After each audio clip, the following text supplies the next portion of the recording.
नमस्कार, मी डॉक्टर अमित आनंद भंगाळे. मी किडनी विकार तज्ज्ञ असून मी आनंद डायलिसिस व सुपरस्पेशालिटी किडनी केअर युनिट येथे कार्यरत असून जळगाव येथे सेवा देतो. आज आरोग्य साथी यामार्फत मी किडनीचे आजार व त्याबद्दलची माहिती तुम्हाला देणार आहे. सर्वप्रथम आपण जाणून घेऊ किडनीचे कार्य व किडनीचे महत्त्व शरीरामध्ये. किडनीचे कार्य हे असे असते की शरीरातील अनावश्यक असलेले घटक हे लघवी वाटे शरीराच्या बाहेर टाकणे हे किडनीचे मुख्य कार्य. दुसरे पाण्याचं मात्रा संतुलित ठेवणे, क्षारांची मात्रा संतुलित ठेवणे, कॅल्शियम फॉस्फरस इत्यादी क्षारांचं संतुलन ठेवणे व रक्त बनवण्यासाठी इरिथ्रोपोएटिन नावाचा पदार्थ जो आहे हा किडनीमध्ये स्रावला जातो, किडनीमध्ये तयार होतो. ही मुख्यतः किडनीचे कार्य आहे. किडनी खराब होण्याचे दोन प्रकार आहेत. एक ॲक्यूट रिनल फेल्युअर, त्याला ॲक्यूट किडनी इंजुरी असेही म्हटले जाते. दुसरे आहे क्रोनिक किडनी डिझीज. याच्यामध्ये असे आहे ॲक्यूट किडनी फेल्युअर, ह्यामध्ये किडनीचे काम हे तात्पुरत्या स्वरूपाचे खालावते व त्यानंतर किडनी सुधारणा होण्याची शक्यता ही असते. त्याला ॲक्यूट किडनी फेल्युअर किंवा ॲक्यूट रिनल फेल्युअर असे म्हटले जाते. क्रोनिक किडनी डिझीज याचा अर्थ कोणत्याही किडनीमध्ये स्ट्रक्चरल किंवा फंक्शनल स्वरूपाचे बदल जे की 3 महिन्यापेक्षा जास्त असतील याला क्रोनिक किडनी डिसीज असे संबोधण्यात येते. याची ॲक्यूट किडनी डिसीज हे होण्याची कारणं ही वेगळी असतात आणि क्रोनिक किडनी डिसीजची कारणे ही काही वेगळ्या स्वरूपातली आहेत. जसे की ॲक्यूट किडनी डिसीज याच्यामध्ये ARF किंवा AKI ॲक्यूट किडनी इंजुरी याची कारणे जसे की शरीरातील होणारे बाकी अवयवांमध्ये होणारे बदल की ज्याचा परिणाम किडनीवर दिसून येतो. दुसरे काही आहेत की किडनीमध्ये होणारे मुळातले काही आजार ते किंवा किडनीवर दुसऱ्या अवयवांमध्ये जसे की ब्लॉक होणे यामुळे होणारे ॲक्यूट किडनी फेल्युअर असे 3 प्रकार येतात. त्यातील मुख्यतः आहे की डिहायड्रेशन, कोणत्याही प्रकारचे डिहायड्रेशन, जास्त उलट्या होणे, जुलाब होणे हे एक कारण असतं की ज्याच्यामध्ये डिहायड्रेशन होतं आणि किडनीचं शरीरातलं पाण्याचं प्रमाण कमी झाल्यामुळे ॲक्यूट किडनी ARF होऊ शकतं. दुसरे आहे हार्ट फेल्युअर किंवा लिव्हरचा त्रास. याच्या आजारांमुळे पण किडनीवर परिणाम होतो. हे आजार जर बरे केले तर किडनी आपोआपच बरी होण्याची शक्यता असते. याच्यामध्ये उपचार थोडे वेगळे असतात. दुसरं आपण बघूया क्रोनिक किडनी डिसीज जे सगळ्यात कॉमन आहे. याच्यामध्ये आहे हे होण्याची कारण मुख्यतः म्हणजे डायबिटीज, ब्लड प्रेशर, मूतखडा, अनुवंशिक आजार, काही गोळ्या किंवा काही औषधी कमी अधिक प्रमाणात घेतल्यामुळे त्याचे झालेले परिणाम हे क्रोनिक किडनी डिसीज होण्याची मुख्य कारणे आहेत. जसे आता मी म्हटलो ARF ज्याच्यात किडनीच्या बाकी अवयवांमुळे किडनीवर परिणाम होतो, तसे काही किडनीतल्या अंतर्गत गोष्टींमुळे जसे की काही इन्फेक्शन झालं आहे, सपोज मलेरिया आहे, डेंग्यू आहे किंवा कोणत्याही प्रकारचं इन्फेक्शन आहे ज्याच्यामध्ये ब्लड प्रेशर कमी झालं आहे आणि किडनीचा रक्तपुरवठा खंडित झाला आहे किंवा तो कमी झाला आहे, अशामुळे पण ॲक्यूट किडनी इंजुरी ही होऊ शकते. दुसरा एक प्रकार म्हणजे ब्लॉक होणे, किडनी ब्लॉक होणे. ती एकतर किडनी मूतखड्यामुळे ब्लॉक होऊ शकते किंवा रक्ताची गाठ येऊ शकते किंवा इन्फेक्शनमुळे किडनीतला मांसाचा तुकडा येऊन किडनीला ब्लॉक करू शकतो, त्याला पॅपिलरी नेक्रोसिस म्हणतात. किंवा प्रोस्टेटसारखी ग्रंथी किंवा प्रोस्टेटसारख्या ग्रंथीचा कॅन्सर होऊन ते किडनीला बॅक प्रेशर चेंजेस होऊन किडनी तात्पुरत्या स्वरूपाची खराब होऊ शकते, जे की खडा काढला किंवा प्रोस्टेटचं ऑपरेशन केलं तर ते पुन्हा पूर्ववत पहिल्याप्रमाणे काम करू शकते किडनी. हे झालं ARF बद्दल. जसं CKDची आपण कारणं बघितली आता, ही CKDची कारणं सगळ्यात यातलं मुख्य कारण जे आहे ते आहे डायबिटीज आणि दुसरं आहे ब्लड प्रेशर आणि त्यानंतर इतर मूतखडे. हे मुख्यतः क्रोनिक किडनी डिसीज होण्याची कारणे आहेत. त्यानंतर आपण बघूयात लक्षणं काय असतात. क्रोनिक किडनी डिसीज यामध्ये लक्षणं मुख्यतः असे असतात की त्या व्यक्तीला पायांना किंवा चेहऱ्याला सूज येते. सूज ही मुख्यतः चेहऱ्यावरची सूज जी सकाळी उठल्यावर जरा जास्त जाणवते. दुसरं आहे लघवीच्या प्रमाणामध्ये बदल होणे, थकवा येणे, जेवण न जाणे, मळमळ होणे, उलट्या होणे ही त्याची क्रोनिक किडनीची लक्षणं आहेत. मुख्यतः कॉमनली जी ही लक्षणं असतात. तिसरं आहे की दम लागणे किंवा हृदयाची कधी कमी जास्त होणे हे काही त्याचे लक्षण आहेत की जे क्षारांवर अनियंत्रित झाल्यामुळे हे लक्षण येऊ शकतं. याच्यात अजून आहे की त्याच्यात कॅल्शियमचा इम्बॅलन्स झाल्यामुळे त्यांना पाठदुखी, अंगदुखी, व्हिटॅमिन डीची कमतरता असल्यामुळे स्नायूंमध्ये वात येणे इत्यादी, किंवा डोकेदुखी, रक्तदाब वाढल्यामुळे दिसण्यावर परिणाम किंवा डोकेदुखी इत्यादी गोष्टी होऊ शकतात. ही सध्या क्रोनिक किडनी डिसीज या आजाराची लक्षणे आहेत. ह्याचं निदान हे वेळेत होणं अत्यंत महत्त्वाचं आहे. यासाठी तुम्हाला जे आपले आजार आहेत ज्याच्यामुळे किडनीवर परिणाम होऊ शकतो यांचं नियंत्रण हे सगळ्यात महत्त्वाचं आहे. उदाहरणार्थ, तुम्हाला जर डायबिटीज असेल तर नियमित डायबिटीज म्हणजे शुगरची तपासणी करणे, शुगर नियंत्रणात ठेवणे. याच्यात एक बाब अशी आहे की शुगर वाढली तर कोणाला त्रास नाही होणार, पण त्याचा लॉंग टर्ममध्ये किडनी आणि हृदयावर आणि बाकी अवयवांवर पण परिणाम होतो. त्यामुळे मोस्ट ऑफ द पेशंटमध्ये डायबिटीज अनकंट्रोल्ड हा वर्षानुवर्ष राहतो, रोग्याला त्याचा त्रास नसतो, त्यामुळे ते लवकर चेकअप होत नाही, डॉक्टरांशी सल्लामसलत होत नाही आणि अनकंट्रोल डायबिटीज हा वर्षानुवर्ष राहिल्यामुळे किडनी खराब होते आणि त्या स्टेजलाच पेशंट डायग्नोज होतो. दुसरी गोष्ट, ब्लड प्रेशर हे पण नियंत्रित असणं फार महत्त्वाचं आहे. नंतर मुतखडा असेल तर मुतखड्याचं ऑपरेशन झाल्यानंतर नियमितपणे वर्षातनं एकदा तरी तुम्ही सोनोग्राफी किंवा तत्सम प्रकारची डॉक्टरांचा सल्लामसलत घेणे हे गरजेचे असते. हे सगळ्यात मुख्यतः आहे आपण टाळण्यासाठी. याचं निदान करण्यासाठी काही रक्ताच्या तपासण्या कराव्या लागतात आणि एक सोनोग्राफीचे टेस्ट करावे लागतात. या पद्धतीने आपण किडनीचा आजार याचे निदान करू शकतो. निदान केल्यानंतर त्याचे उपचार पद्धती ह्या वेगळ्या आहेत. ॲक्यूट किडनी इंजुरी ARF यामध्ये उपचार पद्धती वेगळी आहे आणि क्रोनिक किडनी डिसीजमध्ये थोड्या प्रमाणात वेगळी आहे. ARF हे ट्रान्सिएंट हे थोड्या वेळासाठी असतं. यामध्ये आपण जो अंडरलाईन कॉज आहे त्यावेळी किडनी फेल होण्याचा याचा जर उपचार केला, जसे की जुलाब झाले, उलट्या झाले, त्या डिहायड्रेशन कंट्रोल केलं, किंवा हार्ट फेल्युअर किंवा लिव्हरचा आजार कंट्रोल केला, किंवा इन्फेक्शन, हायपोटेन्शन म्हणजे ब्लड प्रेशर कमी झालं आहे ते जर आपण कंट्रोलमध्ये आणलं, आटोक्यात आणलं, तर किडनी रिकवर होण्याची शक्यता ही जास्त असते. हे एक.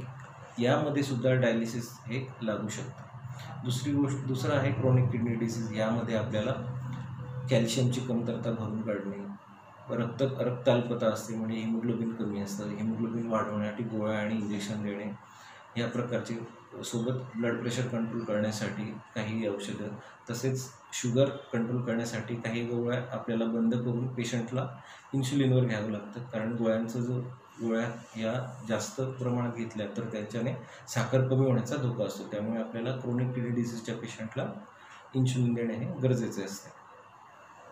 गोळ्यांनी कंट्रोल केल्यानंतर एका लेवलनंतर आपल्याला डायलिसिस किंवा किडनी ट्रान्सप्लांटचा विचार करावा लागू शकतो. डायलिसिस किंवा किडनी ट्रान्सप्लांट हे आपल्याला कधी करावे लागते? ज्यावेळी किडनीचं काम हे 15% किंवा त्यापेक्षा कमी होते, किंवा त्या पेशंटला काही लक्षणं, जशी युरेमिक सिम्पटम, जशी मी सांगितले लक्षणं, खूप जास्त उलट्या होणे, जेवण न जाणे, रक्त फार कमी असणे, रक्तवाढीच्या गोळ्या देऊनसुद्धा रक्तांमध्ये रक्तवाढ न होणे, इंजेक्शन देऊनसुद्धा रक्तवाढ न होणे, पोटॅशियम वाढणे, शरीरातलं ॲसिडचं प्रमाण वाढणे, इत्यादी गोष्टी असल्यास आपल्याला डायलिसिस हे करावे लागू शकते. डायलिसिस हे 2 प्रकारचे असते. एक पोटाचे डायलिसिस किंवा मशीनचे डायलिसिस. मशीनच्या डायलिसिसला आपण हिमोडायलिसिस असे म्हणतो, पोटाच्या डायलिसिसला पेरिटोनियल डायलिसिस म्हणतो. डायलिसिस ही एक उपचार पद्धती अशी आहे की जे काम किडनी करते ते काम डायलिसिसवाटे आपण करून घेतो. किडनीचं काम जसं असतं की रक्त फिल्टर करणे आणि रक्तातले अनावश्यक घटक शरीराबाहेर टाकणे, ते काम आपण डायलिसिसवाटे करून घेतो. हे आपल्याला ॲक्यूट किडनी इंजुरी किंवा ARFमध्ये सुद्धा काही वेळासाठी हे तात्पुरत्या स्वरूपाचं लागू शकतं, पण CKDमध्ये बऱ्याच वेळा हे चालू झाल्यानंतर हे कदाचित कायमस्वरूपीच मोस्ट ऑफ द पेशंटला करावे लागते. ह्याच्यामध्ये आपण पेशंटला पोटाचे डायलिसिस आणि मशीनचे डायलिसिस हे 2 प्रकार आहेत. यात सगळ्यात जास्त कॉमनली जे आहे ते मशीनचे डायलिसिस आहे. डायलिसिस हे आजकाल लोकांच्या मनामध्ये डायलिसिसबद्दल फार भीती आहे. जसं किडनी निकामी होते त्याचं काम कोणीतरी करायला हवं, म्हणून डायलिसिस ही मोडॅलिटी ही वापरात येते. जर किडनी काम नाही करत त्यावेळी आपली शरीरातले पाण्याचे प्रमाण वाढते, ॲसिडचे प्रमाण वाढते, पोटॅशियमचे प्रमाण वाढते आणि क्रिएटिनिनचे प्रमाण वाढते. क्रिएटिनिनचे प्रमाण वाढले तर त्याचा परिणाम हा आपल्या मेंदूवर होतो, आपल्या हृदयावर होतो, फुफ्फुसावर होतो आणि बाकी अवयवांवर होतो आणि रक्तावर पण होतो. हे क्रिएटिनिन व बाकी टॉक्सिन्स कमी करण्यासाठी आपल्याला डायलिसिस करणे हे गरजेचे ठरते. यामध्ये डायलिसिस केल्यानंतर दुसरा एक प्रश्न असतो की डायलिसिस केल्यानंतर किडनी रिकवर होते का? तर याचे उत्तर आहे नाही. डायलिसिसने किडनी रिकवर होत नाही. फक्त डायलिसिस हे किडनीचं काम स्वतः करतं.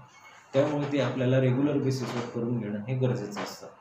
आजकाल लोक डायलिसिसबद्दल जी भीती बाळगतात ती याच्यामुळे की ते डायलिसिस न करता किंवा इरेग्युलर डायलिसिस करतात. आठवड्यातनं 1 वेळा, आठवड्यातनं 2 आठवड्यातनं 1 वेळा. आपली किडनी ही 24/7 काम करत असते. तेच काम आपण डायलिसिसच्या माध्यमातून आठवड्यातनं 8 ते 12 तास करून घेत असतो. 1 दिवसाआड किंवा आठवड्यातनं 2 वेळा. ते रेग्युलर करणं हे अत्यंत गरजेचं आहे. जर ते नाही झालं तर पेशंटला दम लागणे, रक्त कमी होणे, पायाला सूज येणे इत्यादी लक्षणं येऊन सोबतच जेवण न जाणे इत्यादी लक्षणं येऊ शकतात आणि ते जीवाला धोकेदायकही ठरू शकतं. दुसरा प्रकार आहे किडनी प्रत्यारोपण. किडनी प्रत्यारोपण हे आपल्याला पेशंटला ज्यावेळी पेशंटची किडनी ही साधारण 60 ते 80% काम करत असते त्याचवेळी डॉक्टर त्यांना कल्पना देतात की पुढे जाऊन त्यांना डायलिसिस किंवा किडनी प्रत्यारोपणाची गरज लागू शकते. त्यावेळी ते आपल्या किडनी प्रत्यारोपणामध्ये सर्वात महत्त्वाचं आहे की किडनी दात्याची आवश्यकता. त्याला आपण म्हणतो लाईव्ह रिलेटेड, म्हणजे एक नातेगोते संबंधातला एक कोणीतरी व्यक्ती त्या पेशंटला किडनी देण्यासाठी तयार असतो. दुसरं आहे कॅडॅव्हर ट्रान्सप्लांट, ज्यामध्ये मेंदूमृत म्हणजे ब्रेन डेथ असलेला पेशंट जो उदाहरणार्थ कोणी ॲक्सिडेंटमध्ये मृत पावलेला व्यक्ती जर किडनी देण्यासाठी त्याने म्हणजे मृत्यूपूर्वी जर त्याने तसं सांगितलं असेल तर किंवा त्याचे नातेवाईक जर इच्छुक असतील तर मृत्यूनंतर त्यांची किडनी आपण काढून आपण रुग्णाला त्याचे प्रत्यारोपण करू शकतो. ही कॅडॅव्हर ट्रान्सप्लांट. लाईव्ह ट्रान्सप्लांट म्हणजे रुग्णाचे आजी आजोबा, आई वडील, भाऊ बहीण, असे मामा मामी असे कोणते तरी नातेवाईक त्यांच्यातले ते त्यांना किंवा मुलं मुली किंवा पत्नी हे त्यांना किंवा सासू सासरे हे त्यांना उदाहरणार्थ इत्यादी नातेवाईक त्यांना किडनीही देऊ शकतात. आणि किडनी प्रत्यारोपणानंतर जवळपास 95 ते 95% हा किडनी ट्रान्सप्लांटचा सक्सेस रेट आहे. आणि किडनी प्रत्यारोपण ही बेस्ट मॉडेलिटी आहे किडनी फेल झाल्यानंतर. याच्यात क्वालिटी ऑफ लाईफ सुधारते. पेशंटला डायलिसिस सेंटरला जाता नाहीत, पेशंट त्यांचे जॉब करू शकतात. पेशंटला फक्त थोडी काळजी घ्यावी लागते आणि गोळ्या घ्याव्या लागतात. या व्यतिरिक्त पेशंटची क्वालिटी ऑफ लाईफ आणि ते त्यांना हॉस्पिटल जाण्याची दगदग जी आठवड्यातनं 2 वेळा किंवा 3 वेळा डायलिसिसच्या रुग्णांना होते त्यापासून ते वाचतात. यामुळे किडनी प्रत्यारोपण हे नेहमी डायलिसिसपेक्षा उजवे ठरते. हे झाले किडनीच्या आजारांच्या उपचारांबद्दल. याच्यात बऱ्याचदा लोकांना काही शंका असतात, जसे की मला एकच किडनी असेल तर काय होणार. तर जगात 10% लोक एकाच किडनीने जन्माला येतात आणि त्यांना बऱ्याचदा ते कळत पण नाही की त्यांना एक किडनी, परंतु एका किडनीवर व्यवस्थित आयुष्य निघू शकते. हेच त्यामुळे त्याला काही धोका नसतो. त्यामुळे किडनी डोनर हा जो असतो हा डोनर किडनी कोण देऊ शकतं, दुसरा प्रश्न एक हा नेहमी विचारला जातो. ज्या पेशंटला, ज्या व्यक्तीला डायबिटीसचा आजार नाही आहे, ज्यांना बाकी किडनीचा आजार नाही आहे, त्यांना कॅन्सर नाही आहे, त्यांना असा दुर्धर आजार जसं की HIV असा आजार नाही आहे, ते लोक किडनी देऊ शकतात. ज्यांना बीपीचा आजार आहे पण फक्त एखादी गोळी घेत आहे किंवा एकदा फार कधीतरी मुतखडा होऊन गेला आहे, ते सुद्धा लोक किडनी देऊ शकतात. आज कोविड-19 या विषाणूमुळे जगभरात त्याचा प्रादुर्भाव झाल्यामुळे बऱ्याचशा लोकांचा मृत्यू होत आहे. यामध्ये किडनीचे पेशंट हे जास्त त्याला ससेप्टेबल आहेत, कारण यांची रोगप्रतिकारशक्ती ही कमी असते. त्यामुळे त्यांना आजार होण्याचा धोका हा जास्त आहे. दुसरी गोष्ट, यात जे डायलिसिसचे रुग्ण आहेत ते लांबून कोणत्या तरी त्यांच्या घराहून डायलिसिस सेंटरला जातात. त्यामुळे या पिरियडमध्ये त्यांचा बाहेरच्या लोकांशी संपर्क हा जास्त येतो. त्यामुळे त्यांनी ॲडिशनल ही काळजी घेणं गरजेचं आहे की ज्यावेळी ते पॉसिबल असेल तर अशा वाहनाने जा की तुमचा बाकी लोकांसोबत संपर्क येणार नाही. दुसरी गोष्ट, कोणत्याही स्वरूपाचा ताप आला किंवा दम लागायला लागला तर तुम्हाला कोविडची टेस्ट करणं हे गरजेचे ठरणार आहे. दुसरी गोष्ट, शक्य तर असेल तर डायलिसिस हे चुकवू नका, कारण अशावेळी आपल्याला दम लागणं हे कोविड आजारामुळे आहे की डायलिसिस न केल्यामुळे आहे हे आपल्याला करून घेणं हे डिफिकल्ट ठरतं. त्यामुळे डायलिसिस चुकवू नका व जर शक्य असेल तर एकटं वाहनाने डायलिसिसच्या सेंटरला पोहोचा तुम्ही. दुसरी गोष्ट आहे की ज्यावेळी जो रुग्ण समजा जर चुकून तुम्ही पॉझिटिव्ह आलात तर त्यासाठी घाबरून जाण्याची गरज नाही आहे. तिथे जिल्ह्याच्या ठिकाणी कोविड रुग्णालयात किंवा तुमच्या शहरामध्ये जिथे डायलिसिस होतं त्या सेंटरला एक आयसोलेटेड कोविड डायलिसिसची शक्यतो सुविधा जर असेल तर तिथे तुम्हाला त्या युनिटमध्ये एक लास्टला technician through proper PPE kit घालून डायलिसिसची सुविधा देण्यात येऊ शकते आणि ते केल्याने तुमच्या रिस्क ही जी आहे ही कमी होते. त्यामुळे कोविड पॉझिटिव्ह आलं तरीही घाबरून जाण्याची गरज नाही, पण काळजी घेणं हेच अत्यंत महत्त्वाचे आहे. यात डायलिसिस चुकवू नये हा सर्वात महत्त्वाचा भाग. बाकी काय काळजी हवी ही आता सगळ्यांनाच माहिती आहे. आपण मास्क वापरला पाहिजे. दुसरी गोष्ट आपण हँड सॅनिटायझेशनचा ॲडिक्वेट यूज करायला हवा आणि गर्दीच्या ठिकाणी जाणं टाळा. शक्य तितकं घरातच राहा. लॉकडाऊनचा आदर करा.